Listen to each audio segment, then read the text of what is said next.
इस्लामी मुल्कों में आकर के औरतों का दिमाग भी खराब कर रहे हैं, आकर के उन औरतों को भड़का रहे हैं कि तुम बाहर निकलो बैनर लेकर के, हमारा जिस्म हमारी मर्जी चलेगी, हमारे ऊपर कोई पाबंदी नहीं चलेगी। हर जगह ये चल रहा है आज।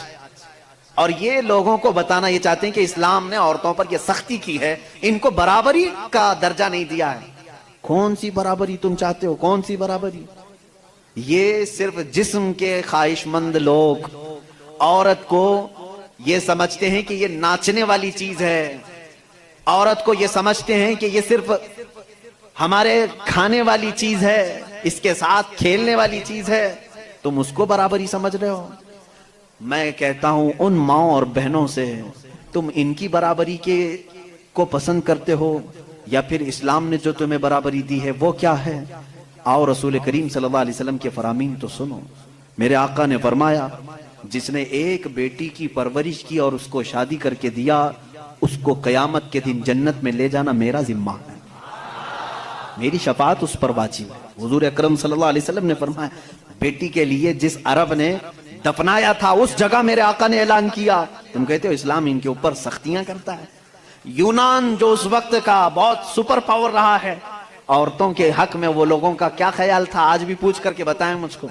वो कहते थे कि औरत जो है सबके साथ जीने वाली मखलूक नहीं, उसे 5-5 जंजीरें पहनाते थे, 2 हाथ में, 2 पैरों में, गले में।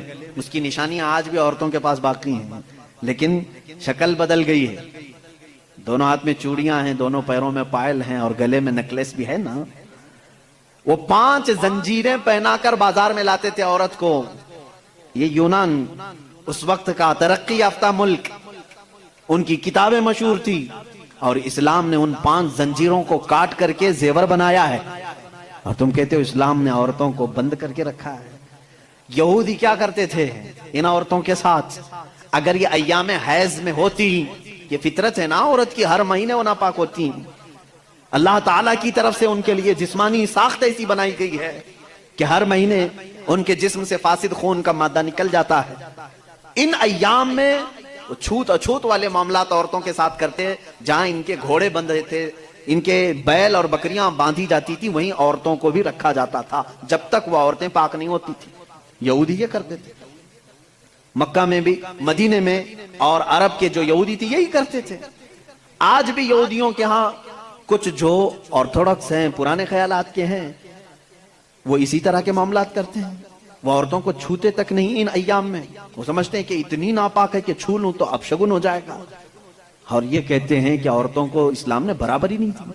रसूल करीम सल्लल्लाहु ताला अलैहि वसल्लम ने फिर अपनी उम्मत को ये हुक्म दिया कि इंसानी फितरत के एतबार से औरत को अल्लाह ने ये चीज दी है, अगर ये इसे हर महीने आती है तो सिर्फ नमाज, रोजा और कुरान की तिलावत ये उसके लिए मना है।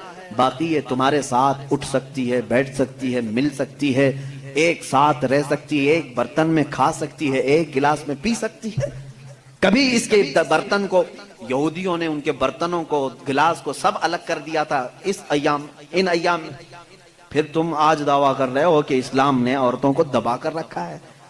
इस्लाम ने हकीकत में औरतों की इज्जत को इतना बुलंद किया है, इतना बुलंद किया है। सिर्फ और सिर्फ आती है बात, ये इनको छुपा करके क्यों रखा जाता है? क्योंकि हमने देखा है। अब इसका जो फैक्ट है वो मैं बताऊं, अकली दलील के एतबार से भी जज्बाती बातें बहुत हो जाती हैं, वो कीमती हैं, इसलिए हम उनको छुपा कर रखते हैं।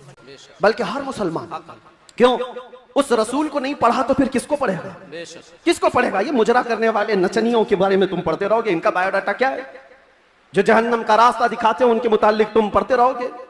नहीं, तुम्हारा शौक, तुम्हारी जुस्तजू ये हो कि मेरे मुस्तफ़ा करीम सल्लल्लाहु अलैहि वसल्लम की हर अदा को मैं पढ़ लूं, हुजूर की जिंदगी पाक को पढ़ लूं। अल्लाह के नबी सल्लल्लाहु ताला अलैहि वसल्लम तशरीफ लाए, हालात जमाना बहुत अलग थे, और रिवायतें तो ये बताती हैं पूरे मक्का में उस साल सिर्फ और सिर्फ जितने घरों में बच्चे हुए सब लड़के ही पैदा हुए थे। सब पैदा हुए जो थे वो लड़के थे। नबी पाक सल्लल्लाहु अलैहि वसल्लम की विलादत होती है और आपके वालिद गिरामी हजरत अब्दुल्ला आपकी विलादत से 6 महीने पहले इंतकाल कर चुके हैं। और बीबी आमिना की गोद में मेरे मुस्तफ़ा सल्लल्लाहु अलैहि वसल्लम तशरीफ लाए, और तशरीफ लाने का अंदाज भी बीबी आमिना कहती हैं रजब के महीने में मुझे हमल ठहरा था, और उसके बाद से मैंने अजीब व गरीब जो चीजें देखी है वो बयान से बाहर है। ना मुझे कभी हमल की तकलीफ हुई, ना पैर बोझल होते थे, ना सर में चक्कर आता था, जैसे प्रेग्नेंट औरतों को होता है। जो हामिला औरतें होती हैं उनको तकलीफें होती हैं, बोझ उठाना होता है बच्चे का, और उनके पाँव बोझल होते हैं, कभी उनको खाने में मजा खत्म हो जाता है, कभी सर चकराने लगता है, अलग अलग चीजें हामिला औरतों के साथ होती हैं, मतली आती है, उल्टी आती है। बीबी आमिना कहती हैं जब से मेरे पेट में मोहम्मद सल्लल्लाहु अलैहि वसल्लम तशरीफ लाए मुझे कोई तकलीफ नहीं थी, न कभी मतली आई, न कभी चक्कर आया, न कभी पैर बोझल हुए, न तबीयत में गिरानी आई, बल्कि उसके बरअक्स जो हालात थे, बीबी आमिना कहती हैं रात को सोती तो कभी ख्वाब में इब्राहिम अलैहिस्सलाम तशरीफ लाते, और कभी मूसा अलैहिस्सलाम तशरीफ लाते, कभी ईसा अलैहिस्सलाम तशरीफ लाते, और बशारत देते जाते आमिना मुबारक हो तेरी गोद में कायनात का आका आने वाला है। अल्लाह ने उसको परचम नबुव्वत ऐसा दिया है। सबकी बशारतें सुनते सुनते आ रही थी, यहाँ तक कि सफर का महीना आया था, रबीउल अव्वल से पहले जो आता है। बीबी आमिना कहती है मैंने एक बार देखा जिब्राइल अमीन अलैहिस्सलातु तस्लीम सफों को दुरुस्त किए जा रहे हैं, फरिश्तों की आवाजें, और मेरे घर पर हूरों के गुनगुनाने की आवाजें आती थी। पहली रबीउल अव्वल, दूसरी हुई, तीसरी हुई, चौथी हुई, ये सारे निशानियां बीबी आमिना देखती रही। कहती हैं 12 रबीउल अव्वल का वक्त था, ये 20 अप्रैल रही होगी। मेरे अजीजों, बीबी आमिना कहती हैं अचानक मेरी पेशानी से एक नूर चमका, मैं मक्का में बैठ करके मुल्क शाम के महल्लात को भी देख रही थी, इराक में मौजूद बसरा के महल्लात देख रही थी। किलोमीटर नाप के देख लेना आज मक्का से मुल्क शाम का फासला कितना है, मक्का से इराक के बसरा का फासला कितना है। वो बीबी आमिना है जिसके पेट में मौजूद रसूल हैं, और उनकी आंखें मक्का से शाम तक देख रही हैं, जिसकी बरकत से आमिना मक्का से शाम तक देखती हो। उस कायनात के आका के बारे में हम ये अकीदा रखते हैं तो क्या बुरा करते हैं, हम यहां से पुकारे वो वहां से सुने, मुस्तफा की समाअत पे लाखों सलाम। क्या ये अकीदा बुरा? नारे रिसालत, आमदे मुस्तफा, आलमी यौम दुरूद शरीफ, मुफ्ती सलमान अजहरी साहब क़िबला, हुजूर मोइनुल मशाइख, हुजूर असीर मुफ्ती आज़म हिंद। जिस तरफ उठ गई दम में दम आ गया उस निगाह इनायत पे।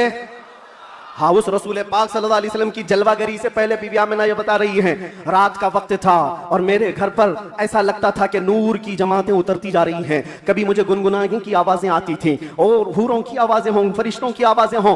सुबह सादिक का करीब वक्त आया था, अचानक मेरे घर में 3 औरतें दाखिल हुई। मैंने पूछा ये कौन है, कहाँ से आई हैं? कहा वो दाया थी, जो बच्चा पैदा होने के वक्त औरतें हेल्प के लिए, मदद के लिए आती हैं, उनको दाया कहते हैं। ये 3 औरतें आई थी। बीबी आमिना कहती हैं मैंने पूछा कौन हो तुम, कहाँ से आई हो? उसमें से एक औरत ने कहा मेरा नाम बीबी आसिया है, मैं दूसरी ने कहा मेरा नाम बीबी मरियम है, तीसरी ने कहा मेरा नाम बीबी हवा है।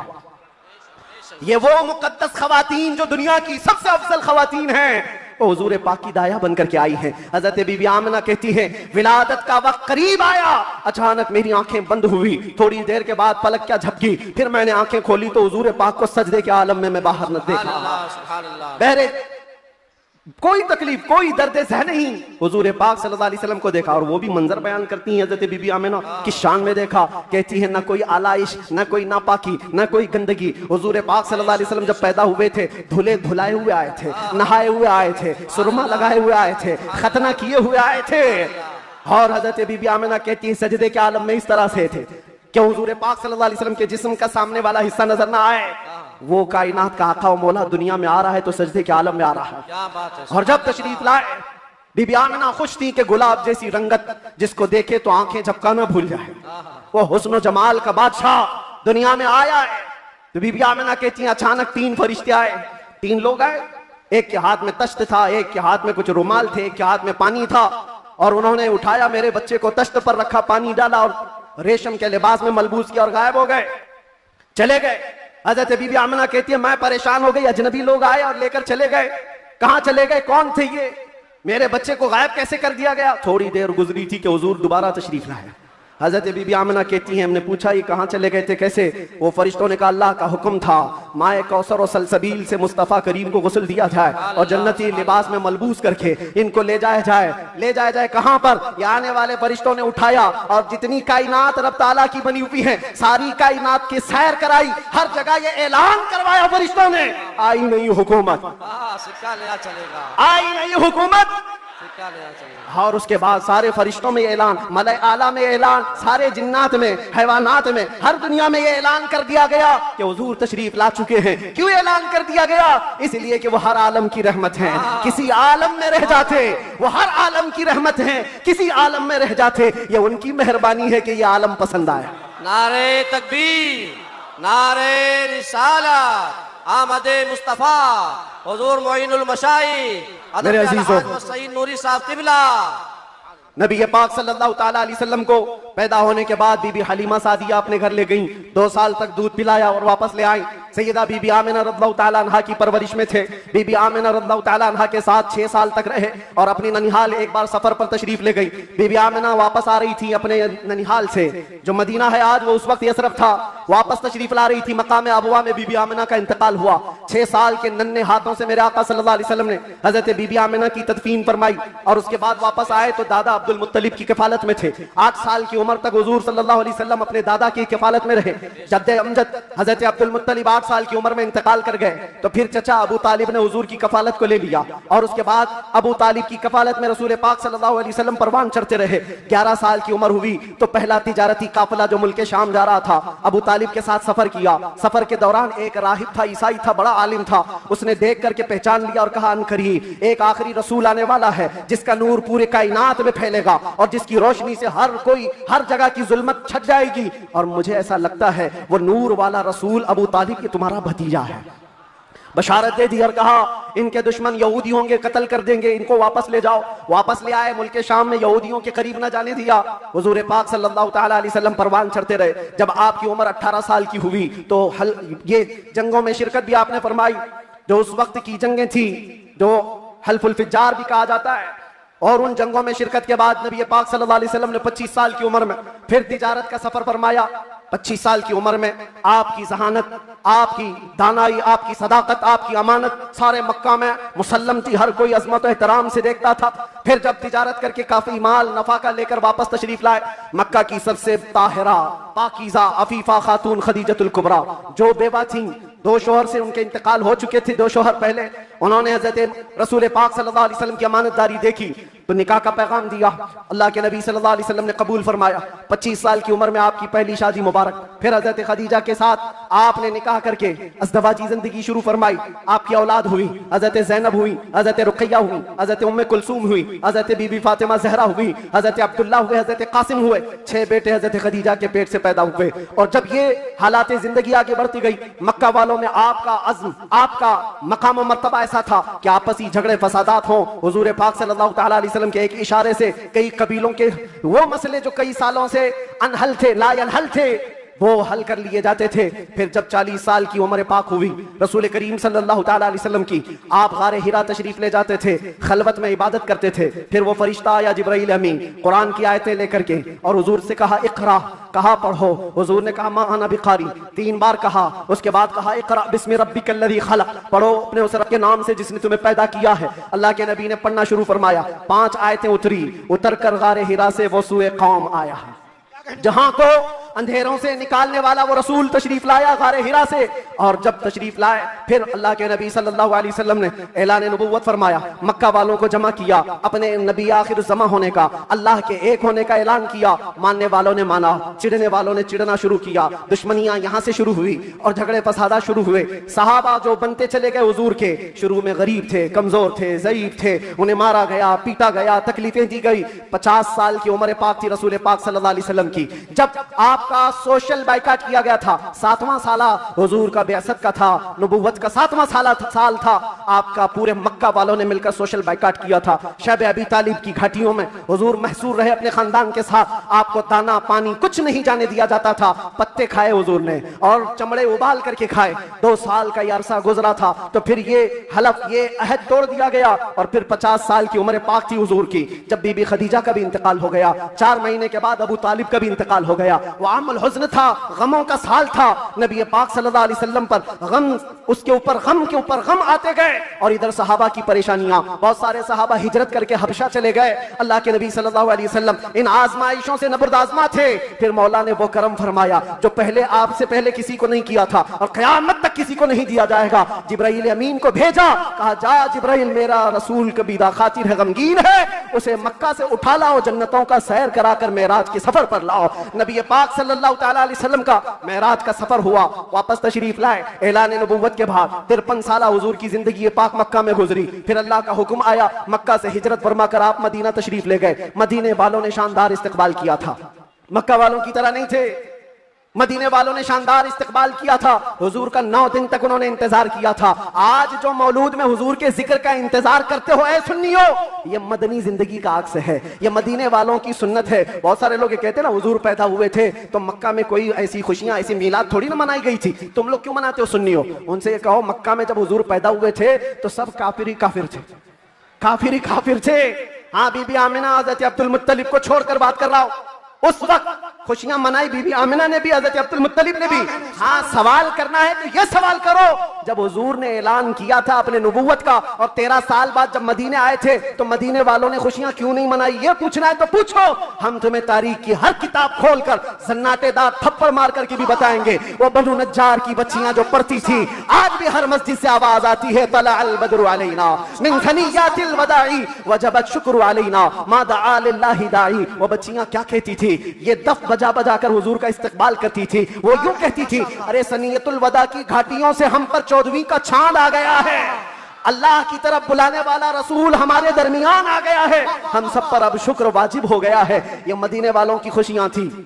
मेरे अजीजों, पहला साल था, दूसरा साल, फिर जंगे बदर हुई, फिर उसके बाद 1 साल के बाद जंगे उहद हुई, फिर उसके 1 साल के बाद ग़ज़वा खंदक हुआ, फिर ये जंगे होती रही। तकरीबन 17 जंगे हुजूर पाक सल्लल्लाहु अलैहि वसल्लम बनफ्स नफीस शरीफ फरमाए। ये 10 साल के अंदर उसमें कई अल्लाह के नबी सल्लल्लाहु अलैहि वसल्लम की ज़ौजियत से शरफ याब होने वाली ख़वातीन भी आई। हज़रत सौदा आई, हज़रत मैमूना आई, हज़रत उम्मे सलमा आई, हज़रत आयशा भी आई। ये 2 हिजरी की बात है। हज़रत आयशा हुजूर पाक सल्लल्लाहु अलैहि वसल्लम की बारगाह में रुखसती लेकर के आई। हज़रत आयशा, हज़रत सौदा, हज़रत उम्मे सलमा, हज़रत हफ्सा आई, हज़रत सफिया आई, हज़रत जुवैरिया आई, हज़रत आखिर में हज़रत बीबी मैमूना आई और बीबी मारिया किप्तिया आई। उनके पेट से हुजूर पाक सल्लल्लाहु अलैहि वसल्लम के एक बेटे हज़रत इब्राहिम भी पैदा हुए। ये 6 साल गुजरे थे। 7वां साल था जब नबी पाक सल्लल्लाहु अलैहि वसल्लम 1400 सहाबा के साथ मक्का तशरीफ ले जा रहे थे उम्रा के लिए। मक्का वालों ने रास्ता रोक दिया, परमिशन नहीं है। बहुत सारी जगहों पर जिनका गलबा असर और रसूख है वे समझते हैं हम जिसे चाहेंगे परमिशन देंगे। हम मेरे अजीजों, ये गलबा और ये ताकत ज्यादा देर की नहीं होती, ज्यादा देर की नहीं होती। आज तुम मसनद नशीन हो, कल गधे नशीन बन जाओगे। क्या कहने मुफ्ती साहब, बहुत खूब। थोड़ी देर की बात है और फिर मैं वो बात कहूंगा तो लोगों को फिर वो हो जाएगा कुछ देर की खामोशी। अरे खामोशी रहो भाई, खामोश रहो भाई।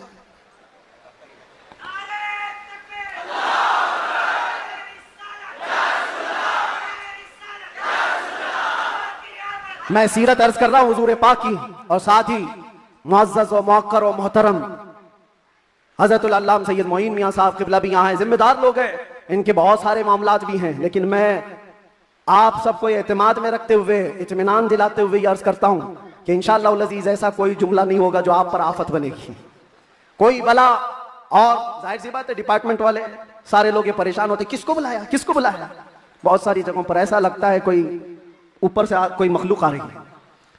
बहुत सारी जगहों पर यह बात होती है। मैं उनको भी ये कहता हूं, मियां मैं नॉर्मल साधारण सा आदमी हूं, साधारण सा आदमी हूं, फितना फसाद नहीं चाहता, जंगो जिदाल नहीं चाहता, लेकिन बात वही करता हूं जो दिल में उतरती है, जो मेरे दिल पर लगती है वो बात अर्ज करता हूं। और अगर ये जुर्म है तो फिर मैं ये कहूंगा कि इश्क अगर जुर्म है तो फांसी की सजा दी जाए, इश्क अगर जुर्म है तो फांसी की सजा दी जाए, डरे महबूब पे लेकिन ये सजा दी जाए। क्या कहने, क्या कहने, हम ये कहेंगे नारे तकबीर, नारे रिसालत, आलमी यौमे दुरूद, रज़ा अकेडमी।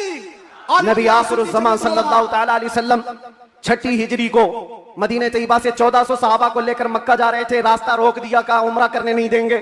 जंग करने पर आ गए थे, लेकिन मेरे आका ने सुलह फरमाई।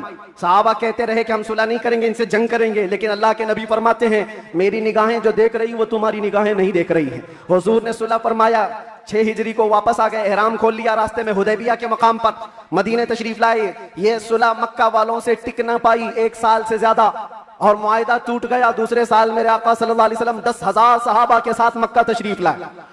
अब कोई जंगो जिदाल नहीं, कत्लो किताल नहीं, लड़ने वालों में ताकत भी नहीं, कोई जमा होने को तैयार भी नहीं, सब बिखर चुके थे। और 10,000 सहाबा इस शान के साथ आए थे कि आवाजें गूंज रही थी, और फिर वो पहली अजान मस्जिद हरम में गूंजने लगी बिलाल हबशी की आवाज से। मक्का पाक किया गया, ताहिर किया गया, साफ किया गया। और फिर हुजूर पाक सल्लल्लाहु तआला अलैहि वसल्लम ने, बताता हूँ एक बात, ये मुझे बात बहुत अच्छी लगती है इसलिए अर्ज करता हूँ। मैं जो कहता हूँ ना कुछ देर की खामोशी, वो इसीलिए कहता हूँ। हुजूर पाक सल्लल्लाहु अलैहि वसल्लम हिजरत करने से पहले एक बार खाने काबा के पास आए थे, और हुजूर को खाने काबा के अंदर जाना था, और दरवाजे की चाबी उस्मान बिन शैबा के पास थी। उस्मान गनी नहीं, ये उस्मान बिन शैबा दूसरे, उनके पास चाबी रहती थी, वो ईमान लाए हुए नहीं थे। हुजूर ने कहा चाबी तो मुझे अंदर जाना है। कहा तुमको दूं, तुम दीन छोड़े हुए आदमी, हमारे आबा व अजदाद का दीन छोड़े हुए हो, तुमको चाबी हरगिज नहीं दूंगा। चाबी नहीं दिया, ना दरवाजा खोलने दिया। हुजूर ने फरमाया उस्मान याद रखो, याद रखो, एक दिन ये चाबी मेरे हाथ में होगी, मैं जिसे चाहूंगा अता करूंगा। इसी को हम कहते हैं कुछ देर की खामोशी है। सब्र करो, इंतजार करो, आज तुम्हारा गलबा है, चाबी तुम्हारे पास, तुम जिसे चाहो रोक दोगे। हुजूर ने फरमाया एक दिन मेरे हाथ में होगी। और उस्मान बिन शैबा कहते हैं मैं उस वक्त इनकी बात को ऐसी ही समझा, उड़ती उड़ती बात, ये ऐसी एक बोलने वाली बात है, तमतराक में कही गई बात है। लेकिन कहते हैं घर गया तो मुझे टेंशन भी होने लगा, मोहम्मद ने अब तक झूठ तो नहीं कहा, अगर कहा है तो कहीं ये बात सच ना हो जाए। लेकिन वो कहते हैं मेरा ये डर उस वक्त खत्म हो गया जब मोहम्मद सल्लल्लाहु अलैहि वसल्लम मक्का छोड़कर हिजरत करके चले गए मदीने। वो कहते हैं जो अपना घर भी नहीं बचा पाए, अपना वतन नहीं बचा पाए, वो कहां से मेरे हाथ से चाबी छीन पाएंगे, सब कुछ तो इनका खत्म हो गया, जा चुके। लेकिन उन्हें पता नहीं था सिर्फ 6 साल के बाद वापस वो रसूल तशरीफ ला गया।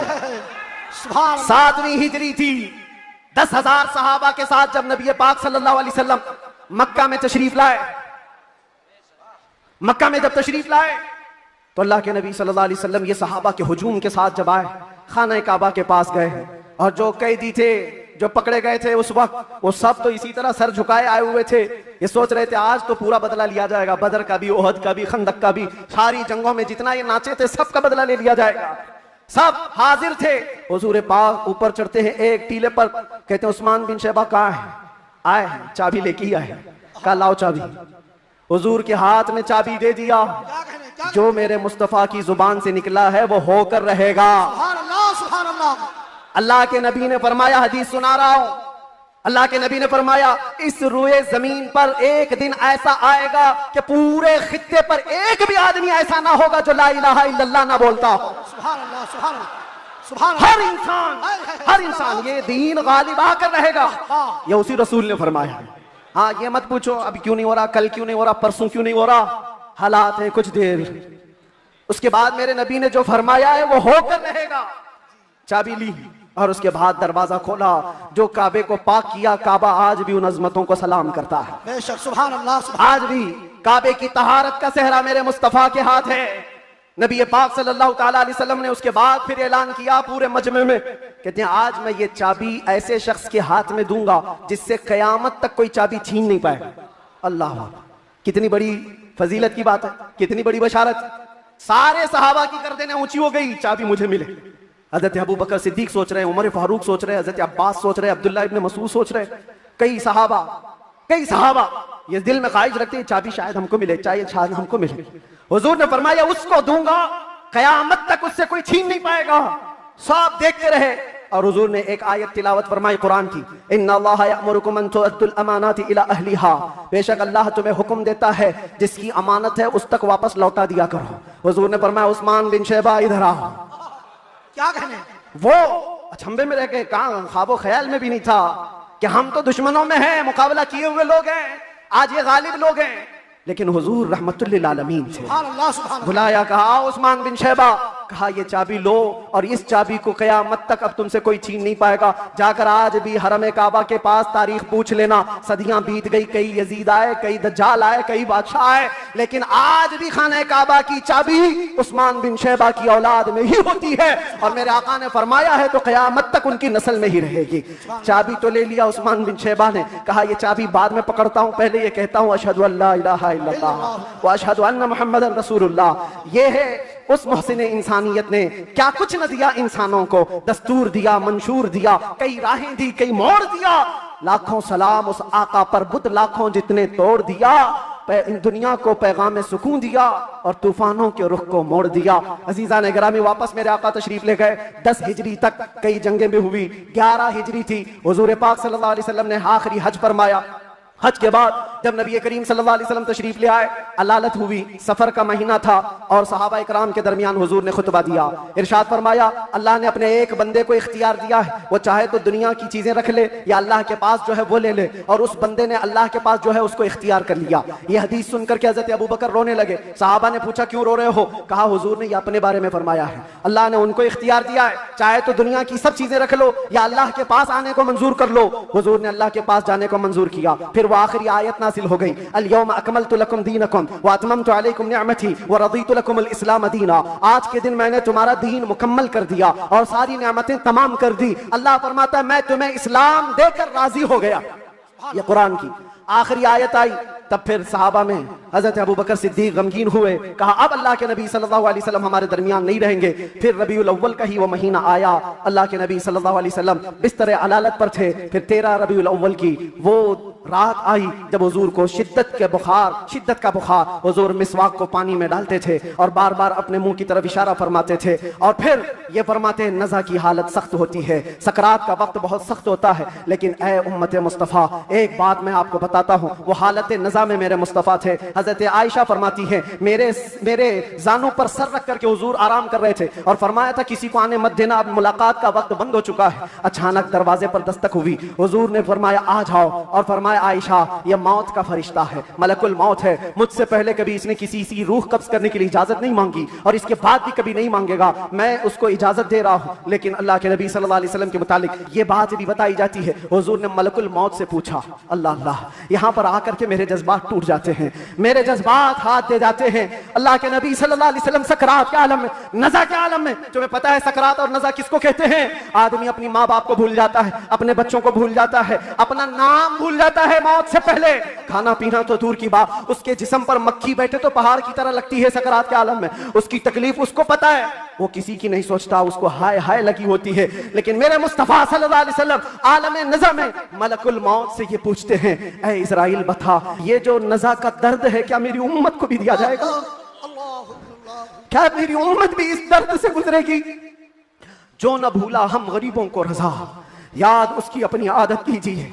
है गुलामों, तुम समझते हो हमारी बीमारियों और हमारे दर्दों का कोई और मावा मिल जाए जिसके दरवाजे पर हम जाकर हाथ फैलाते हैं इधर उधर दुनियादारों के, जिनकी जूतियां सीधी करते करते लोगों के बाल पक गए और मुश्किलात हल ना हो पाई? तुम्हें पता है हकीकत में हमारे दर्दों का अगर कोई एहसास कर सकता है तो सिर्फ आमिना का लाल। सुभान अल्लाह, सुभान अल्लाह। जो न भूला हम गरीबों को रजा, वो अपनी मौत से पहले अपनी उम्मत को याद कर रहे हैं और ये फरमा रहे हैं मेरी उम्मत को ये दर्द तो नहीं दिया जाएगा, ये तकलीफ से तो नहीं गुजरेगी। उम्मत के तलवों में कांटा भी चुभे तो हुजूर फरमाते हैं उसका दर्द मुझे भी होता है। ऐ नौजवान, आज जिस तरह की जिंदगी तुमने गुजारनी शुरू की, यहां पर आकर मैं अपनी गुफ्तगू समेट रहा हूं। मैंने मुख्तसरन पूरे हुजूर की सीरत बयान की, विलादत से लेकर ये वफात का दिन है। हजरत बीबी फातिमा आई, हुजूर उनके कान में कुछ कहे, वो रोने लग गई, फिर एक कान में कहा, वो मुस्कुराने लगी। बाद में उन्होंने बताया हजरत आयशा से कि बाबा ने मुझे ये कहा था कान में, फातिमा मैं अब जा रहा हूं दुनिया से। मैं रो पड़ी। उसके बाद मेरे दूसरे कान में कहा, फातिमा मेरे खानदान में सबसे पहले तुम आकर के मिलोगी, मेरे बाद तुम्हारी मौत होगी। वो मौत का खौफ हर एक पर होता है, लेकिन बीबी फातिमा कहती है सुनकर मैं हंस पड़ी कि है शबे गोर भी उसी गुल से मुलाकात की रात। हुजूर पाक सल्लल्लाहु अलैहि वसल्लम हजरत आयशा सिद्दीका के जानों पर सर रखकर आराम कर रहे थे। बात करते करते अचानक जुबान बंद हो गई। हजरत आयशा कहती है मेरा सीना भारी भारी सा लगा, मुझे अंदाजा नहीं था किसी की मौत इस तरह होती है, मैंने रूह निकलते किसी को देखा नहीं था। अल्लाह के नबी सल्लल्लाहु अलैहि वसल्लम इस दारे फानी से रहलत फरमा चुके थे। अचानक दरवाजे पर दस्तक हुई, अबू बकर सिद्दीक सबसे पहले दाखिल हुए। आए हुजरे में पूछा आयशा क्या है? कहा हुजूर पाक सल्लल्लाहु अलैहि वसल्लम पर बुखार शिद्दत का है। हजरत अबू बकर आए, हाथ पकड़ा और बेइख्तियार उनकी हिचकियां निकल गई, पेशानी पर बोसा दिया और कहा ऐ अल्लाह के नबी, इसके बाद अब दूसरी मौत नहीं आने वाली है और आप अपने रफीक आला के पास जा चुके थे। अल्लाह ताला ने जो आपके हिस्से में पैगाम देना रखा था वो आपने पूरा हक अदा फरमाया।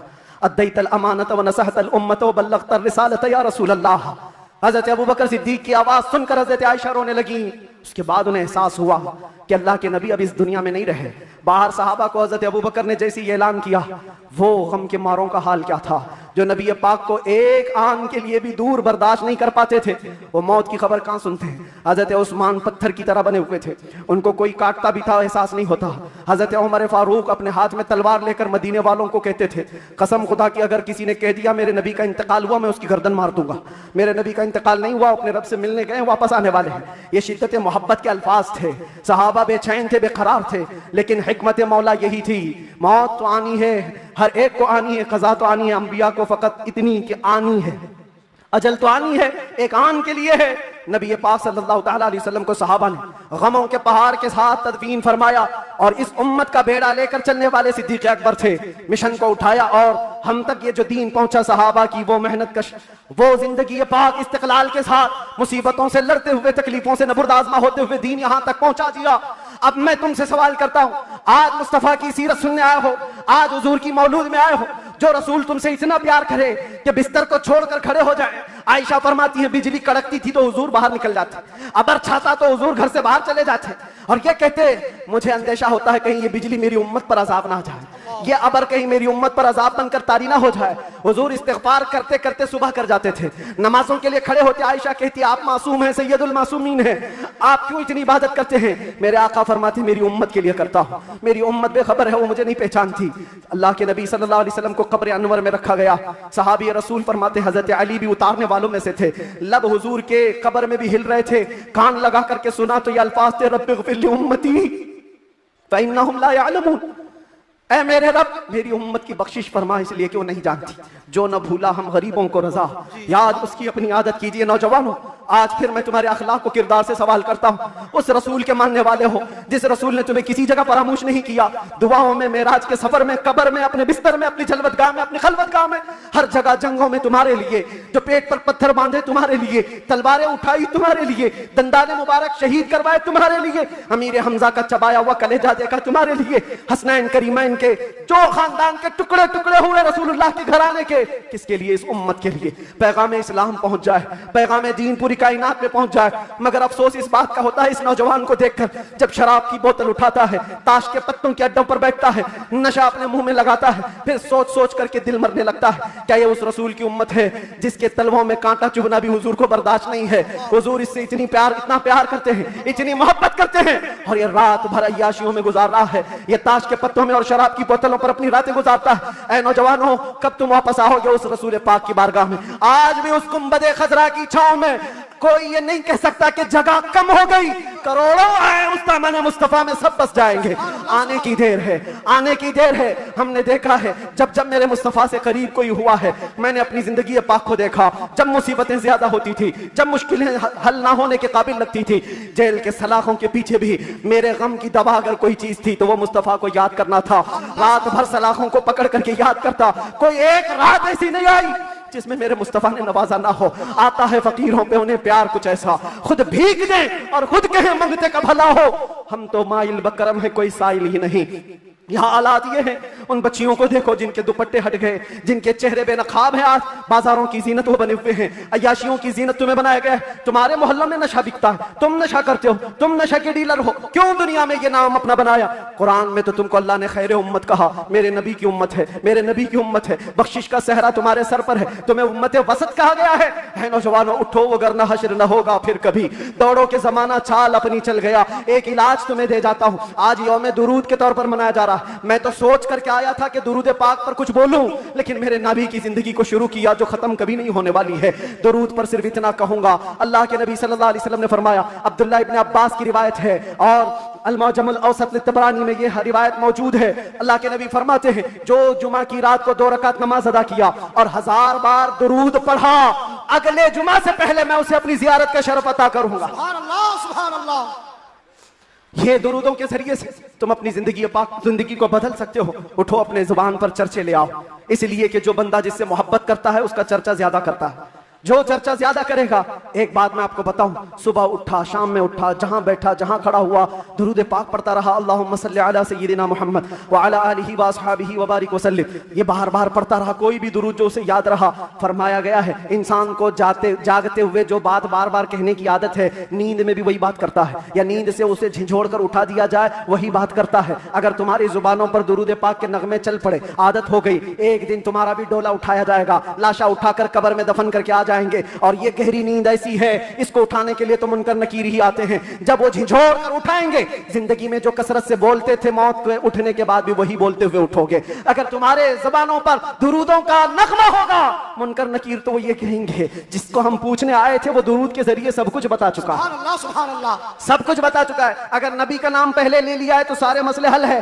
क्यों? पता है कब्र में 3 सवालात होने, कब्र में 3 सवालात होने वाले हैं। मन रब्बुका मा दीनुका, ये 2 सवाल पहले, तेरा रब कौन है, तेरा दीन क्या है। इसमें बहुत सारे पास हो जाएंगे, बोल लेंगे मेरा रब अल्लाह है, मेरा दीन इस्लाम।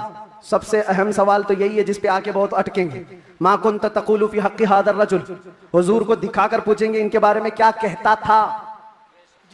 फर्क देखो, तवज्जो, आखिरी बात करने आ रहा हूं, तवज्जो। 2 सवालों, मदीना शरीफ के सबसे बड़े ताजिर की बीवी हजरत अब्दुल्ला बिन जाफर तैयार, मदीना शरीफ के सबसे बड़े ताजिर, इनकी बीवी हजरत ज़ैनब। और जब आप खैरात लुटाती थी ना तो गलियां लोगों से भरी रहती थी। कहती है वो था कि हमारी गली में लोग रहते थे, आज वो दिन है ज़ैनब के आगे सूखी रोटी आई, आपने रोटी ली, रोटी लेने के बाद जानते हो खुद नहीं खाई, सबसे पहले अपने साथियों में वो रोटी के लुक़्मे तकसीम किए, रोटी के लुक़्मे तकसीम किए। आप फरमाने लगे, खातून इस पूरे शहर में किसी ने हमें घूंट पानी तक कर दिया, आखिर तुमने हम पे ये मेहरबानी की, तुमने ये मेहरबानी क्यों की। उसने कहा कि इसमें एक राज जो है। कहा कौन सा? कहा कहने लगी कि मेरी आका आजादी ने मुझे वसीयत की थी। कहा कौन? कहने लगी कि कुछ दिन पहले मैं मदीना शरीफ रहती थी और मैं मदीना शरीफ में फातिमा ज़हरा के घर में रहा करती थी,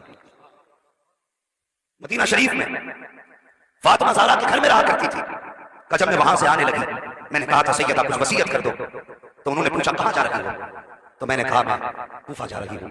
अल्लाह अकबर। जब उन्होंने इतना कहा ना कि कूफा जा रही हूँ, तो कहती मैंने इतना कहा सैयदा फातिमा, कहने लगी सुन, कभी तेरे दरवाजे से अगर कोई काफिला गुजरे तो अगर हो सके उसे खाना खिला दे, हो सके पानी पिला दे। तेरे दरवाजे से कोई काफिला मुसाफिरों का गुजरे, अगर लोग कैदी बन के जाएं तो जो हो सके उनकी खिदमत कर देना। बस इसलिए मैंने किया। सैयदा ज़ैनब इतना सुन के आंख में आंसू भर आई। खातून कहने लगी बेटी बता तो सही, तू कौन है, कहाँ की रहने वाली है, बताना। कहा किस लिए? कहा मुझे लगता है तेरा रिश्ता मदीने शरीफ से कुछ है। कहा कैसे पता चला? कि जब तेरे हाथ में रोटी दी है और तूने रोटी तकसीम की तो मुझे फातिमा ज़हरा याद आ गई। ऐसे ही जब उनके दरवाजे पे कुछ आता था तो खुद नहीं खाती थी, सब लुटा दिया करती थी। बेटी बता क्या फातिमा से तेरा कोई रिश्ता है? आप कहती है बताइए। जब आप उनके घर पे रहती थी तो और क्या क्या आपने देखा था? कहा उनके 2 बेटे थे, एक को हसन कहा जाता था, दूसरे को हुसैन कहा जाता था। एक बेटी थी जिसको मैं गोद में खिलाया करती थी, उस बेटी को ज़ैनब कहा जाता था। कहा बताइए खातून अब कुछ चाहिए तुम्हें? उसने कहा था मैंने सुना है हसन तो शहीद हो चुके हैं, मेरे लिए दुआ कर दो कि मैं हुसैन को भी देख लूं, ज़ैनब का चेहरा भी देख लूं। इतना सुनना था। हजरत ज़ैनब की चीख निकली। फरमाती है खातून देख, जिस ज़ैनब को देखना चाहती है वो कोई और नहीं, मैं ही फातिमा ज़हरा की बेटी हूं। और जिस हुसैन का तज़किरा किया है वो जो नेज़े पे सबसे आगे सर जा रहा है वो किसी और का नहीं, हुसैन का सर है। इतना सुना चीख निकली। कहने लगी यार अब इस दिन के लिए जिंदा रखा था, इससे बेहतर तो मौत दे देता। ये कह के गिरी है और उसकी जान सैयदा ज़ैनब के कदमों पे कुर्बान हो जाती। नारे तकबीर, नारे रिसालत, उलमाए अहले सुन्नत, जिक्र इमाम हुसैन, नारे तकबीर, नारे रिसालत। तो जो है 10 मिनट और आगे बढ़ा दो बात, जरा कह दे या हुसैन। ऐसी आवाज में तो लगता है सलाम कर लेना चाहिए। थके हुए हैं तो बताइए और जगे हुए हैं तो फिर बोले या हुसैन। अल्लाह सलामत रखे। माशाअल्लाह। अब जरा सुने आखिरी बात बयान करने लगा। वाकया क्या मतलब है? उससे कहा गया था बात करबला की बात की, वाकया बयान करने उसके लिए 1 नहीं 2-3 दिन चाहिए, तब जाके तफसील से मुकम्मल गुफ्तगू हो सकती है। बस मेरी बात सुन ले, आखिरी बात सुने। इमाम साहब आपका नाम क्या था? इमाम साहब मिंबर छोड़ के नीचे वाले लोग नहीं भाई, सही नाम आपका हजरत अली औसत है। सज्जाद का माना आता बहुत ज्यादा सजदे करने वाला, आपकी इबादत की वजह से आपका सज्जाद आता है। और ज़ैनुल आबिदीन का माना आता है इबादत गुजारों की जीनत, इबादत करने वालों की जीनत। ज़ैनुल आबिदीन इसलिए कहा जाता है, अल्लाह क़यामत में जब इबादत गुजारों की सफ़े बनाएगा ना, तो फरमाया गया जब ज़ैनुल आबिदीन को उनमें खड़ा करेगा ना, तो इबादत गुजारों की इज्जत में इजाफा हो जाएगा। इसलिए आपको ज़ैनुल आबिदीन तो नाम अली औसत है। गुजर के काफिला चला, हाल क्या था? इतनी कमजोरी, इतनी नकाहत और इतनी तकलीफ कि पूरा पैर भी नहीं उठा पा रहे थे। चलने में पैर के निशान लकीर सी खींचती चली जा रही थी। ये कंडीशन। अब जरा सुने, जब काफिला चलता रहा, एक जंगल से काफिला गुजरने लगा, एक खातून आ गई। कौन आई? खातून मींस एक औरत। उसकी गोद में कुछ था, गठरी बनी थी किसी चीज की। सबसे पहले अम्र इब्न साद के पास आके कहने लगी, क्या तेरे काफिले में कोई हकीम है? कहा क्यों? कि मेरे बेटे को किसी कीड़े ने काट लिया है, अगर कोई हकीम हो, जंगल में मेरा घर है, तो वो मेरे साथ भेज। कहा क्यों? ताकि वो मेरे बेटे का इलाज कर सके। तो उसने कहा हम में तो कोई हकीम नहीं। कहते पूरे काफिले में कोई हकीम नहीं। उसने मजाक के तौर पे इमाम ज़ैनुल आबिदीन की तरफ देखा, मजाक के तौर पे कहने लगा इससे पूछिए, कहती हूँ ये हो सकता है हकीम। उसे पता नहीं था आज पाला किससे पड़ा। कहने लगा इससे पूछ, हो सकता है ये हकीम हो। वो औरत चलते चलते इमाम ज़ैनुल आबिदीन के पास आई। कहने लगे कैदी क्या तू हकीम है? अल्लाह अकबर। कई दिन की भूख प्यास, अपनों के लाशें कटे सर, कई दिन का सफर, उसके बावजूद मुस्कुरा के कहते माँ मैं भी हकीम, मेरा बाप भी हकीम, मेरा घराना ही हकीम होगा। जैसे इतना कहा बस मुंह घुस गया मेरे साथ। ये क्या हुआ? मैं तो मजाक बनाना चाहता था। खातून कहने लगी मैं तेरे आगे हाथ जोड़ूं, मेहरबानी कर मेरे बेटे का इलाज कर। आप कहने लगे माँ देख रही है, हाथों में हथकड़ी, पैरों में बेड़ियां, गले में तोप, मैं जाऊं तो कैसे जाऊं? जा पहले इनसे इजाजत ले, जिनके हम कैदी हैं।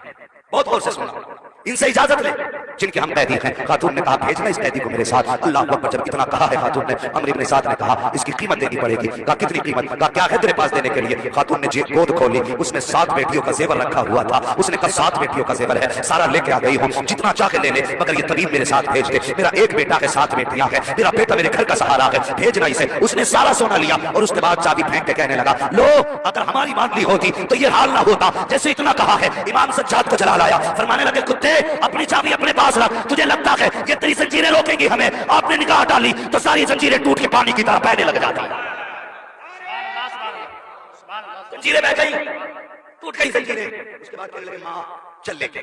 खातून आ गया, इमाम पीछे पीछे, पैर लकीर बनाते जा रहे, पूरे पैर नहीं उठ पा रहे। आखिर वो दरवाजा करीब आ गया खातून का जिस घर में जाना। जैसे दरवाजे के करीब पहुंचे तो दरवाजे पे एक बेटी खड़ी थी। उसने कहा माँ तबीब को वापस भेज दे, अब इसकी जरूरत नहीं है। कहा क्यों? कहा जिस भाई के लिए तू तबीब देख के लाई है वो भाई दुनिया से जा चुका है। खातून की चीख निकल गई, रो के कहने लगी मेहरबानी की तूने यहाँ तक आया, जब तेरी जरूरत नहीं है। इमाम ज़ैनुल आबिदीन ने इतना सुना, कहने लगे माँ जब यहाँ तक आ गया हूँ तो दरवाजे तक आने की इजाजत तो दे दे, जब यहाँ तक आया हूँ तो अंदर आने की इजाजत दे दे। कहा ठीक है तेरी मर्जी है, मैं नहीं चाहती तुझे और ज्यादा थकाऊं, अगर अंदर आना चाहते हो तो आ जाइए। इमाम ज़ैनुल आबिदीन अंदर गए तो क्या देखते हैं 3 बहनें सर की जानिब हैं, 3 बहनें पैर की जानिब हैं। एक बहन ने भाई के पैर पकड़े हुए हैं, उसकी समान के जुमले थे भाई हमारी सारी बहनों की आंखों का नूर तू था, दिल का करार तू था। जब उसने इतना कहा है इमाम सज्जाद कुछ सोच के रोने लग जाते हैं जैसे आप रोए हैं। खातून ने कहा तबीब तेरा क्या चला गया जो तू यहाँ आके रोने लग गया? आप फरमाते हैं जब मैंने इस बहन को रोते देखा है तो मुझे अकबर की मदीने वाली बहन याद आ गई है, मुझे सुगरा की याद आ गई है, मैं जाकर उसे अकबर के बारे में क्या बताऊंगा। ये कहते कहते इमाम सज्जाद रोने लगे। उसके बाद आगे बढ़े, बढ़ने के बाद आपने उसके पैरों की तरफ से कपड़ा हटाया, हटाने के बाद पैर का अंगूठा पकड़ा, पकड़ के कहते हैं नादान देखता नहीं है, बहनें रो रही हैं, भाई बहनों को हंसाया करते हैं, रुलाया नहीं करते। जैसे इतना कहा है जवान उठ के बैठ जाता है, कहते ले माँ तेरे बेटे को खुदा ने शिफा अता फरमा दी, माँ खुदा ने शिफा अता फरमा दी। जवान उठ के बैठ गया, जो है जवान उठ के बैठ गया। आप फरमाने लगे माँ एक बात और बता। कहा क्या? कहा सोना कितना था? कहने लगी 7 बेटियों का जेवर। कहने लगे जा जल्दी से दामन में मिट्टी भर के लेके आ।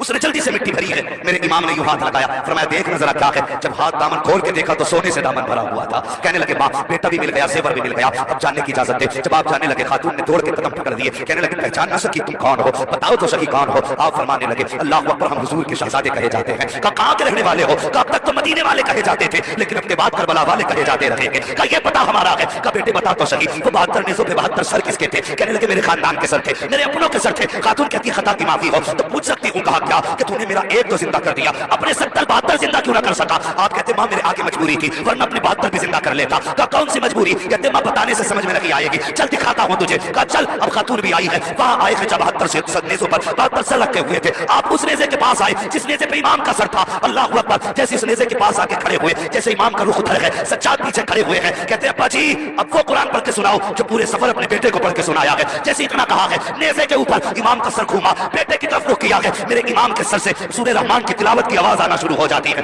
लब हिले है, कुरान की तिलावत चल लगी है। अल्लाह अकबर। कहते माँ समझ में आया कि नहीं? कहने लगी बेटे मैं अभी नहीं समझी। कहते सुन माँ, जिंदा वो किए जाते हैं जो मर जाया करते हैं, जो पहले से जिंदा होते हैं वो जिंदा नहीं किए जाते। जिंदाबाद जिंदाबाद जिंदाबाद जिंदाबाद। ये करबला वाले थे, कोई मजबूर न समझे, इनकी ठोकरों में तो जिंदगी खेला करती है।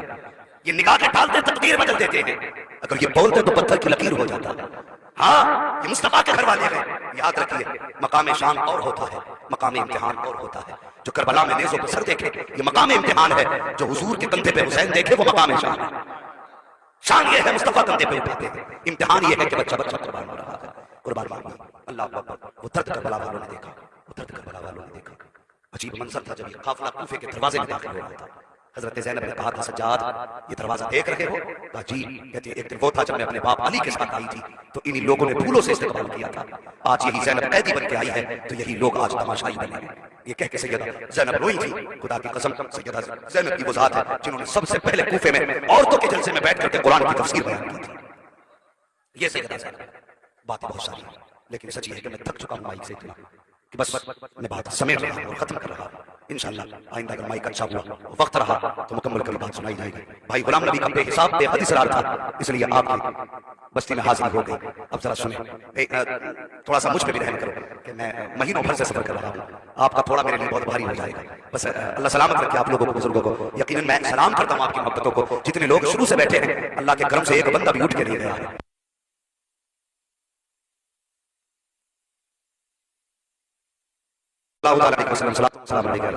सुने तो ये करबला वाला आप पूरा सफर करबला का देखिए, पूरा सफर करबला का। यजीदियों ने इतना जुल्म किया था, जैसे ये सीधा रास्ता जा रहा है तो सीधे रास्ते से शाम और कूफा लेकर नहीं गए, बल्कि ऐसे घुमा घुमा के लाते थे ताकि अहले बैत के अफराद को तकलीफ नहीं। इतना घुमा घुमा के सफर कराते थे।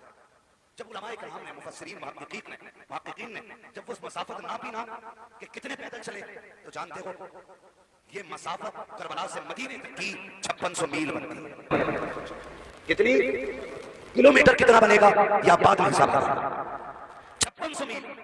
लेकिन कमाल की बात ये काफिला करबला से 13 महीने पहुंचा, 27 रमजान को मदीना शरीफ पहुंचा। हिसाब छोड़ो 2 महीने में कितने, उसमें कैद भी है, सफर भी है, तमाशे भी है, मुसीबतें भी हैं, आफतें भी हैं, उसके अंदर भूख भी है, प्यास भी है। अल्लाह अकबर। ये 13 मुहर्रम को चलने वाला काफिला 27 रमजान को मदीना शरीफ पहुंचता है। कुर्बान जाओ सैयदा ज़ैनब की अज़मत पर। 5600 मील सफर किया है, पैदल सफर किया है और खाली चल के नहीं आई है, कदम कदम पे कुरान पढ़ती हुई तशरीफ लाई।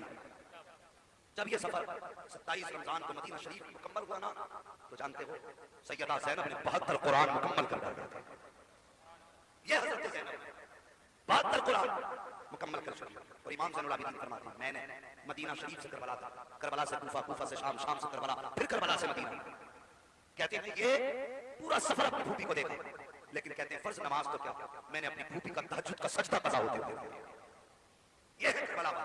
फरमाते जब घोड़ों पे लाशें उड़ रहे थे उस वक्त सैयदा ज़ैनब और आपके साथ की औरतें असर की नमाज पढ़ रही थी। जब खेमे चल रहे थे तो मगरिब की नमाज हो रही थी। जब कानों की बालियां छीनी जा रही थी तब सैयदा ज़ैनब इशा की नमाज पढ़ रही थी। ये है सैयदा ज़ैनब।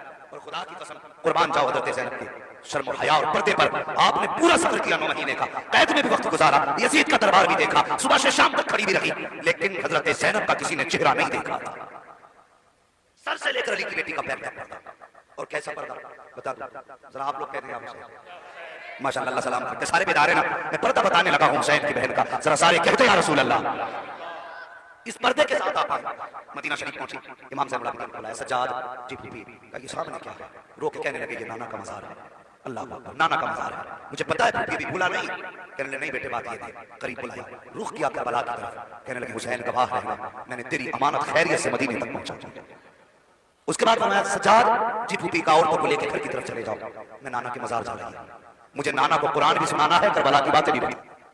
जैसे कहीं और जाकर आपने कुरान पढ़ना शुरू किया, पहला पारा पढ़ा, दूसरे में आ गई और इस आयत करीमा पे पहुंची अल्लज़ीना इज़ा असाबतहुम मुसीबा क़ालू इन्ना लिल्लाहि व इन्ना इलैहि राजिऊन। जब इस आयत करीमा पे पहुंची हज़रत फिज़ाब के साथ कंधे पे हाथ रखा, कहने लगे बस कीजिए सैयदा, देखो मुस्तफ़ा का मज़ार कुरान हिलने लग गया है, मुस्तफ़ा का मज़ार हिलने लगा है। लोग कहते हैं ये कैसे हो सकता है, ज़ैनब रोए मज़ार हिले, शक 3 शेर लिखने के बाद हुजूर के मजार पे आए, आका कहते रोक दो वरना मजार से निकलना पड़ेगा। अगर जामी के लिए मुस्तफा मजार से निकल सकते हैं तो ज़ैनब के लिए मुस्तफा का मजार हिल नहीं सकता। अल्लाह ये कहती नाना मैंने बेटे को मार आवाज आई ज़ैनब कुछ ना बता, जब तेरे बेटे शुजाअत दिखा रहे थे, सिर्फ मैं नहीं सारे नबी करबला के मैदान में तेरे बेटों की शुजाअत देख रहे थे। जो सब्र किया वो हमने आंखों से देखा, जो खून बहा हमने आंखों से देखा। ज़ैनब सब्र करो, देख लिया है, वक्त आने दो, एक एक कतरे की कीमत हम कयामत में देंगे। अल्लाह अकबर। सैयदा ज़ैनब की घर की तरफ तशरीफ लाई, सर से लेकर पैर तक पड़ा।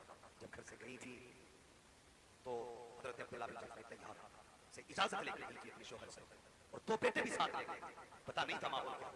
घर से गए थे तो ये सोच के गए थे हुसैन के साथ जा रहे थे, वहां पे सुकून मिलेगा, लोगों के बीच इज्जत मिलेगी, लेकिन ये तो नहीं पता था कि लोग उनके प्यासे हो जाएंगे।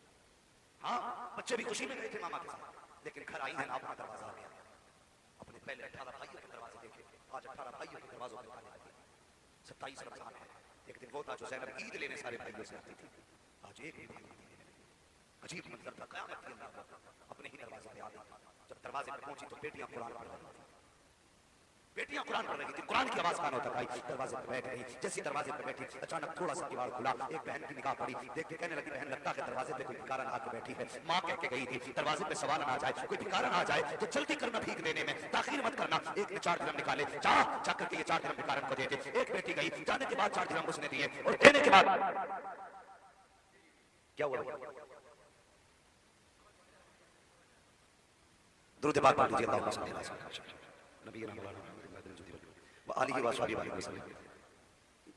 जाओ बेटी, बहन जाओ, ये दरवाजे पर कोई सवाल नहीं है, ये 4 दिरहम दे दो। जैसी देख के बेटी आई ना किवाड़ के अंदर से हाथ निकाल के दिरहम दिए, लो अपना हिस्सा लो और सफर करो। हज़रत ज़ैनब ने कहा ना मैं भिखारन नहीं हूं, कहा कौन हो? कहा परदेसी हूं। कहा यहाँ क्यों बैठी हो? कहा तुम्हारा कुरान सुना बस सुनने के लिए। जी चाहा बेटी और बच्ची कहने लगी तुमने हमारा कुरान सुना है, कभी हमारी माँ ज़ैनब कुबरा का कुरान सुना होता, कभी सैयदा ज़ैनब का कुरान सुना होता। अल्लाह अकबर। कहते हैं हम क्या कुरान पढ़ते हैं, जब हमारी माँ कुरान पढ़ती थी तो अली भी छुप छुप के कुरान सुना करते थे, जब माँ कुरान पढ़ती थी तो 18 भाई छुप के कुरान पढ़ते थे। अल्लाह अकबर। ये कहा है कि बेटी और कुरान पढ़ो, मैं बेटी कुरान सुनना चाहती हूँ। बेटी कुरान पढ़ने बैठ गई, थोड़ी देर गुजरी है, इतने में सितारे अरब अब्दुल्लाह बिन जाफर तैयार आए, देखा कोई खातून बैठी है, आपने भी जेब में हाथ डाला, 9 दिरहम निकाले और अपनी बीवी की तरफ बढ़ाए, कहने लगे लो अपना हिस्सा और सफर करो। अल्लाह अकबर। कहना ये चाहता हूँ पर्दा कैसा था सैयदा का कि अपना शोहर भी नहीं पहचान पा रहा है, अपनी बेटियां भी नहीं पहचान पा रही है, ये पर्दा सैयदा ज़ैनब का है। आपने पैसे दिए, लेने से इनकार किया, कहने लगे मैं भिखारन तो नहीं हूँ, का फिर क्यों बैठी हो, का परदेसी हो, का परदेसी हो तो सफर करो। अल्लाह अकबर। उसके बाद आप कहते हैं खातून अगर परदेसी है, शाम हो गई है, मेहरबानी कीजिए आज की शाम हमारे घर गुजार लीजिए, जब से मेरी बीवी प्रदेश गई है बेटियां चैन से सोती नहीं है, रोज माँ को याद किया करती है, आज रात उनके साथ गुजारो ताकि बेटियों को चैन से नींद आ जाए। इतना कहा अंदर तशरीफ लाए, का बेटी बाहर मेहमान है अंदर लेके आओ। बड़ी बेटी दौड़ के गई, बुला के लेकर के आई, बैठाया, पहले बेटी पानी लाई, कहा लो पानी पी लो। हज़रत ज़ैनब ने भी चेहरे से नकाब नहीं हटाया, कहा पानी पी ले। आप कहते बेटी हमें पानी अच्छा नहीं लगता। उसके बाद कहा बिस्तर कर दिया गया, लेट जाइए। आप कहने लगी हमें बिस्तर पे नहीं लेटना, हम जमीन पे ही रहा करते हैं। उसके बाद बच्चों की आदतें होती हैं, बहुत जल्दी एक दूसरे में घुल मिल जाया करते हैं। एक बेटी कहने लगी आप कहाँ की रहने वाली है? कहा मदीने शरीफ की। अल्लाह अकबर। इतना सुना, कहा आपके बेटे कितने हैं? कहा 2। अब वो कहती है अल्लाह अकबर हमारी माँ के भी 2 बेटे हैं, इसके भी 2 बेटे हैं। कहा पहले बेटे की उम्र कितनी है? कहा 12 साल। दूसरे बेटे की उम्र कितनी है? कहा 10 साल। कहा ताज्जुब है, तुम्हारे भी बेटों की उम्र 10-12 साल है, हमारे भाइयों की उम्र भी 10-12 साल है। कहा बताओ तुम्हारे भाई कितने हैं? कहा मेरे 18 भाई हैं। जैसे इतना कहा है कि 18 भाई। का भतीजे कितने हैं? जब भतीजों की बारी आई है अल्लाह अकबर हज़रत ज़ैनब ने गिनती बताई, एक बेटी चीख पड़ी, कहा लगता है परदेसन नहीं है बल्कि माँ आ गई है, माँ आ गई है। कहा किस लिए? कहा पूरे मदीने में हमारी माँ के सिवा किसी के 18 भाई नहीं है, 18 भाई नहीं है। कहा जरा दुपट्टा तो उठा, चेहरा तो दिखा, कौन है तू? जैसे हज़रत ज़ैनब ने अपना दुपट्टा उठाया है, बेटियों की चीख निकल जाती है, कहती नहीं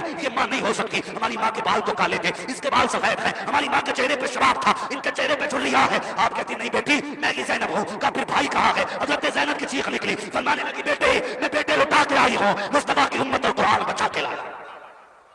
तभी मैं कहता हूँ बचा के कूफे से आबिद को लेके आई है, कमर पे बारे इमामत उठा के लाई है, अली की बेटी को झुककर सलाम करी सलाम, तेरी अमानतें घर तक बचा के लाई है, तेरी अमानतें घर तक बचा के लाई है। इन्नल्लाह साबिरीन, अल्लाह सब्र करने वालों के साथ है। कैसा साथ है? देखो साल भर घूम के आया, साल भर घूम के आया, फिर वही दरबार वही चौकट। लेकिन आज यजीद के दरबार में यजीद नहीं, आज इब्ने ज़ियाद के दरबार में इब्ने ज़ियाद नहीं, बल्कि इब्ने ज़ियाद का सर इत्तबाब में रखा है। एक सहाबा जाता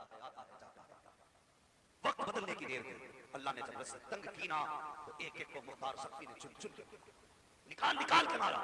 जिसने अली असगर के तीर मारा था उसके बच्चे तक को बुलवाया, वो कहा मारो इसके गले पे तीर। उसने कहा खत्म मेरे बच्चे की नहीं मेरी है। तो मुख्तार ने कहा था तो पता फिर हुसैन के असगर का कसूर क्या था। असगर का क्या कसूर था जो तीन तीर मारा था। अल्लाह अकबर, जिसने अकबर की बच्ची मारी थी उसके 18 साल के जवान बेटे को बुलवा करके खड़ा करके तीरों से छलनी कराया गया। उसने कहा मेरे बेटे के साथ ये क्यों? कहा फिर हुसैन के बेटे के साथ ये क्यों किया? जिसने जैसा किया उसको वैसा सजा देगा।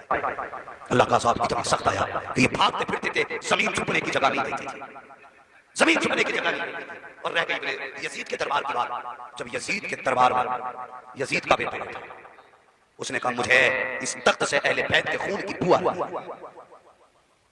हाँ, इस तख्त से अहले बैत के खून की बू आ रही है। उसने कहा मैं ठोकर मारता हूं ऐसे तख्त को जिस तख्त में मुस्तफा के घर के बेटों की लाशें लगी। उसने कहा मेरे बाप ने जो किया वो उसकी सजा पा रहा है और पाता रहेगा। उसने अपने बाप के तख्त को ठोकर मार दी। वो किसी ने कहा था अब इससे बढ़ के शिकस्त यजीद क्या होगी? कहे यजीद का बेटा हुसैन जिंदाबाद। अल्लाह अकबर, दौर बदलते रहे। आज कसम खुदा की करबला से एक लौट के आया था, एक सज्जाद आया था। आज दुनिया का कोना कोना छान डालो, आज दुनिया के कोने कोने में मुस्तफा के बेटे नजर आते हैं। दुनिया के कोने कोने में हुजूर के बेटे नजर आते हैं। हुजूर की औलाद मौजूद है। जिन्होंने काटा था वो मिट गए, जो कटे थे वो आज भी मौजूद है। करबला पे जिनकी 22,000 फौज थी, न कल करबला उनका था न आज करबला उनका। जो शहीद हुए कल भी करबला उनका था, आज भी करबला पे उन्हीं का कब्जा है। और रह गई नहर फुरात की बात। नहर फुरात कल माथा भटक रहा था, आज भी माथा भटक रहा है। ना हुसैन के लबों तक पहुंच सकता है, ना हुसैन के होठों तक, कदमों तक पहुंच सकता है। जानते हो क्यों? उसकी वजह यह थी नहर फुरात क्यों हुसैन के होठों तक नहीं आया? खुदा ने उसको दूर रखा, इसलिए कि उसी नहर से यजीद के घोड़े पानी पी रहे थे, उसी नहर से यजीद के कुत्ते पानी पी रहे थे, उसी नहर से यजीद के फौजी पानी पी रहे थे। मुझे कह रही थी हुसैन तुम पाक हो, ये नापाक है। और पाक कभी नापाक का झूठा नहीं पिया करते। तुम्हारे लिए ये पानी नहीं बल्कि तुम्हारे लिए हौज़े कौसर के जाम बनाए गए। इसलिए हौज़े कौसर वालों को नहर फुरात से मिला, इसलिए उनके घोड़े तक में पानी नहीं। कत्ले हुसैन असल में मर के यजीद है, इस्लाम जिंदा होता है हर करबला के बाद। मुबारकबाद पेश करता हूं जिन्होंने जिक्र हुसैन किया। मर जाना, नस्लों को नसीहत वसीयत दोनों काम करना जिक्र हुसैन के महफिल में ये हमारे लिए जरिया निजात है, हमारी मोहब्बत का सबब है, हमारी उनसे अकीदत का इजहार है। वो बताओ, हुजूर ने फरमाया हुसैन मिन्नी वाना मिन हुसैन, हुसैन मुझसे और मैं हुसैन से। और हुजूर फरमाते हैं हुसैन का जिक्र मेरा जिक्र, और खुदा फरमाता है महबूब का जिक्र मेरा जिक्र। समझ रहे ना बात? हुसैन का जिक्र मुस्तफा का जिक्र, और खुदा कहता है मुस्तफा का जिक्र मेरा जिक्र। अब पता चला हुसैन का जिक्र खुदा का जिक्र। तुम यहां हुसैन का जिक्र करो, अर्शों पे फरिश्तों के दरमियान तुम्हारे तस्बीरें चल रही हैं। इसलिए जिक्र हुसैन की महफिलें आबाद रखना, आबाद रखना। बच्चों को अखलाक को माफ में कायनात जिंदगी चमन रहा, जिंदगी रही फिर मिलेंगे किसी मोड़ पर मुलाकात होगी। फकीरान आए सदा कर चले, सदा खुश रहो, ये दुआ कर चले। सारे लोग कलमा शरीफ पढ़ लीजिए, ला इलाहा इल्लल्लाह मुहम्मद रसूलुल्लाह। हमारी नबी बड़ा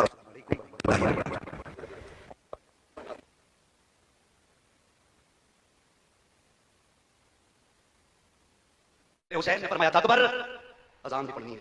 मैदान भी देख रहे, मैदान में गए, अजान पढ़ी, अजान पढ़ के वापस आए, किसी की हिचकियों की आवाज आई, रुख उधर किया जिधर से आवाज आ रही थी, और जाके करीब देखा, फरमाने लगे माँ कौन है?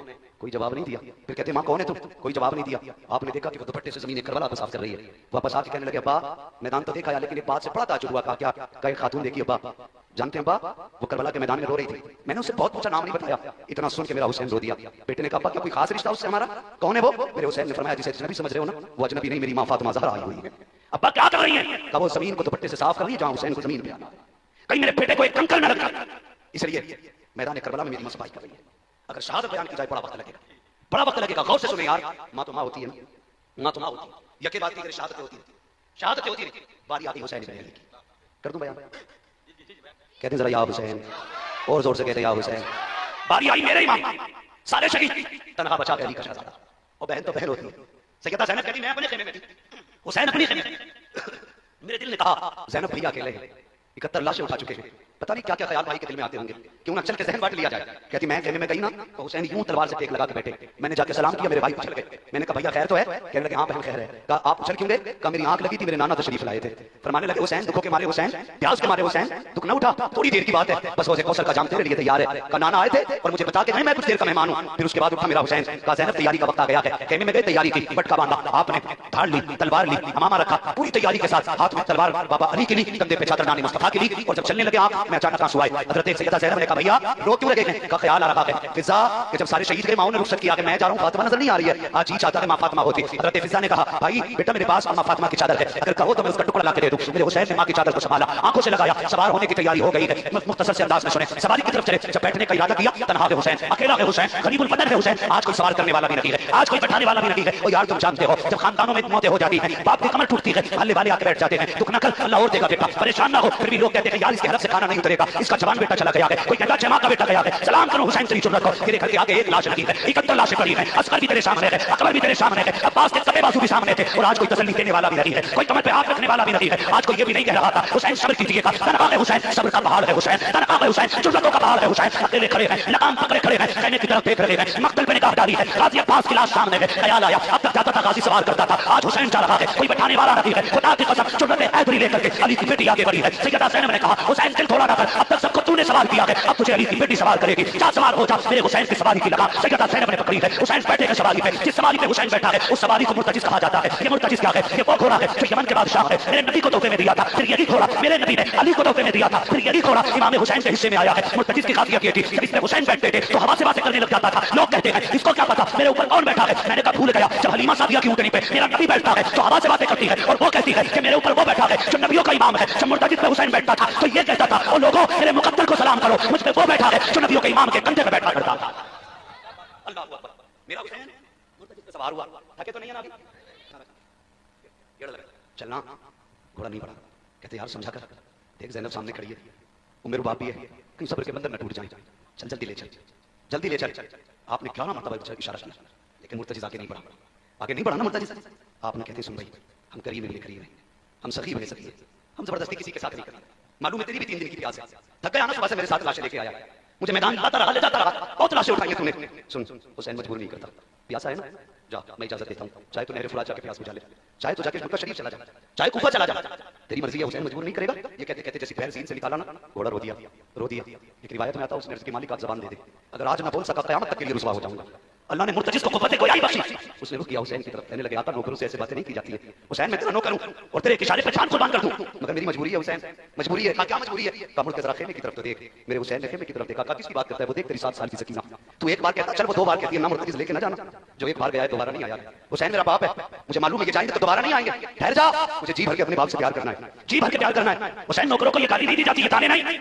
हुसैन मुझे मालूम है तेरा अकबर प्यासा गया है, तेरा असगर प्यासा गया है, मेरी प्यास तेरे मोहम्मद से ज्यादा तो नहीं, मेरी प्यास तेरे अब्बास के फासुआ से ज्यादा तो नहीं, वो देख तेरी सकीना प्यासी खड़ी है, मुझे तेरी प्यास उस सकीना से ज्यादा तो नहीं, लेकिन आगे नहीं जा सकता। हुसैन उतरे घोड़े से, बेटी क्या बात है? कब्बा आना रोकूंगी नहीं, अकबर गए मैंने रोका नहीं था, कासिम गए मैंने रोका नहीं था, अब्बा जी भर के प्यार करना है, जी भर के प्यार करना है। और अब से बेटे मांगने वालों रो के अब से बेटियां भी मांग लिया करो, इसलिए कि बेटे जायदाद के वारिस होते हैं, बेटियां प्यार की वारिस होती हैं, उन्हें कुछ नहीं चाहिए, सिर्फ बाप का प्यार चाहिए बेटियों को। और खुदा की कसम पूरी जिंदगी बाप की ताकत बनकर खड़ी रहती है बेटियां, पूरी दुनिया मतलब से प्यार करती है, सिर्फ बेटियां बेमतलब प्यार करती हैं। तुम्हारी बीवी भी तुम्हें उस वक्त इज्जत देती है जब तक तुम उसके ऐश के सामान मुहैया करते हो, जिस दिन तुमने ऐश कम कर दिया वो भी तुम्हें ठोकरों में रख लेगी। लेकिन बेटी होती है फटे कपड़े पहन के कहती है बा दुनिया की शहजादियां हीरे जवाहरात पे इतना नाज नहीं करती जितना मैं अपने लगे हुए पैबंदों पे नाज करती हूँ, इसलिए कि मेरे बाप ने फटे कपड़े तो पहनाए हैं लेकिन किसी का हराम का लुकमा लाके नहीं खिलाया।